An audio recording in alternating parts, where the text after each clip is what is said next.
Hello friends, காலை வணக்கம். அரிசி பருப்பு சாதம் தான். ஏன்னா எமர்ஜென்சிக்கு டக்குன்னு செய்யக்கூடியது அரிசி பருப்பு சாதம். சாப்பிட்றதுக்கு டேஸ்ட்டு சூப்பராக இருக்குங்க. அரிசி 200 கிராம் எடுத்துக்கங்க. 100 கிராம் அளவுக்கு துவரம் பருப்பு ரெண்டுமே 1 மணி நேரத்துக்கு முன்னாடி ஊற வச்சாச்சுங்க. பெரிய வெங்காயம் 1 மெலிசாக கட் பண்ணி வச்சுருக்கேன். தக்காளி 1 கட் பண்ணி வச்சுருக்கேன். பச்சை மிளகாய், காஞ்ச மிளகாய், சின்ன வெங்காயம், பூண்டு பல் ஒரு 4, கருவேப்பிலை கொஞ்சம். ஸ்டவ் ஆன் பண்ணிவிட்டு குக்கர் வச்சுட்டுங்க. 1 ஸ்பூன் அளவுக்கு ஆயில் சேர்த்துருக்கிறேன். நெய் வந்து 1 ஸ்பூன் அளவுக்கு சேர்த்துக்குங்க. நெய் சேர்த்து செய்யும் போது தான் அரிசி பருப்பு சாதம் டேஸ்ட்டு ரொம்ப நல்லாயிருக்கும். கண்டிப்பாக 1 ஸ்பூன் நெய் சேர்த்துட்டு கடுகு உளுந்து போடுங்க. பொரிஞ்சதுக்கு பிறகு மிளகு வந்து ஒரு 1/4 டீஸ்பூன் அளவுக்கும், ஜீரகம் ஒரு 1/4 டீஸ்பூன் அளவுக்கு சேர்த்துக்குங்க. 2 பச்சை மிளகாய், ஒரே ஒரு வெங்காயம், சின்ன வெங்காயம் ஒரு 4, பூண்டு பல் ஒரு 4, இதையும் தட்டி அதில் போட்டுக்கலாங்க. கருவேப்பிலை கொஞ்சம், காஞ்ச மிளகாயும் சேர்த்துக்குங்க.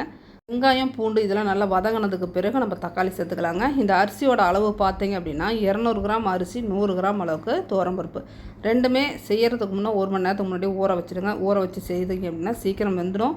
அதேமாதிரி சாப்பிட்றதுக்கும் சாதம் ரொம்ப நல்லா இருக்குங்க. இப்போ வீட்டு மிளகாய் தூள் வந்து 2 ஸ்பூன் அளவுக்கு நான் சேர்த்துருக்கேன். மஞ்சள் தூள் வந்து ஒரு 1/4 டீஸ்பூன் அளவுக்கு சேர்த்துட்டு நல்லா வதக்கி விடுங்க. இதன் பிறகு தண்ணி வந்து நம்ம வச்சுக்க போகிறோம். இப்போ தண்ணி வந்து பார்த்திங்க அப்படின்னா 1க்கு 2 அப்படின்ற அளவில் தாங்க தண்ணி வைக்கணும். 1 கிளாஸ் அரிசி போட்டிருந்தேன். 2 கிளாஸ் தண்ணி. பருப்புக்கு வந்து 1 கிளாஸ் தண்ணி வந்து அரை கிளாஸ் தண்ணி வந்து வச்சுருப்பேன். ஏன்னா 1/4 கிளாஸ் தான் பருப்பு, அதனால் அரை கிளாஸ் தண்ணி வச்சுருப்பேன். இப்போ 2 கிளாஸ் தண்ணி ஊற்றியாச்சுங்க. பருப்புக்கு தனியாக ஒரு அரை கிளாஸ் அளவுக்கு தண்ணி வச்சாச்சு. உப்பு தேவையான அளவுக்கு சேர்த்துட்டு நல்லா கலந்து விட்டு உப்பு கரெக்டாக இருக்கான்னு பார்த்துக்குங்க. நல்லா கொதி வந்ததுக்கு பிறகு அரிசியும் பருப்பும் நம்ம அதில் வந்து சேர்த்துற போகிறோம். பருப்பு நல்லா ஊறிடுச்சிங்க. ஊற வச்சு போட்டிங்க அப்படின்னா பருப்பு வந்து வந்ததுக்கு பிறகு கூட நம்மளுக்கு முழுசாக வந்து தெரியாது. அதனால் ஊற வச்சு போட்டிங்கன்னா நல்லாவே குழஞ்சி வந்துடும்.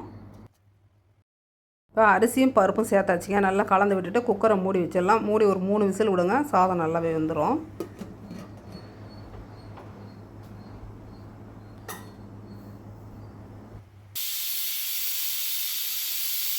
3 விசில் விட்டாச்சுங்க. விசில் நம்மளுக்கு நல்லாவே அடங்கிடுச்சு. ஹீட்டு ஃபுல்லாக கொஞ்சம் குறைஞ்சிருச்சு. இப்போ ஓப்பன் பண்ணி பார்க்கலாம். பாருங்கள், சாதம் நல்லா மல்லிகைப்பூ மாதிரி சூப்பராக வெந்துருச்சு. தண்ணி வந்து கொஞ்சம் நான் எக்ஸ்ட்ரா தாங்க வச்சேன்.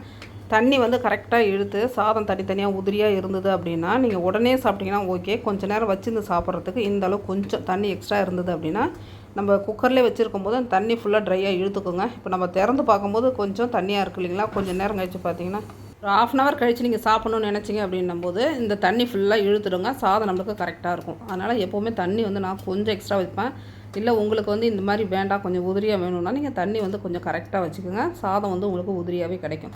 இந்த மாதிரி சாப்பிடும்போது சாப்பிட்றதுக்கு ரொம்ப நல்லாயிருக்கும். நல்லா ஜூஸியாகவும் இருக்குங்க. டேஸ்ட் வைஸ் ரொம்ப நல்லாயிருக்கும்.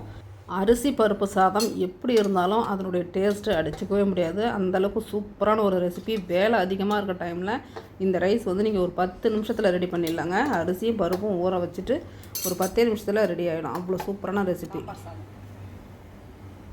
சூப்பராக இருக்குது சாதம்.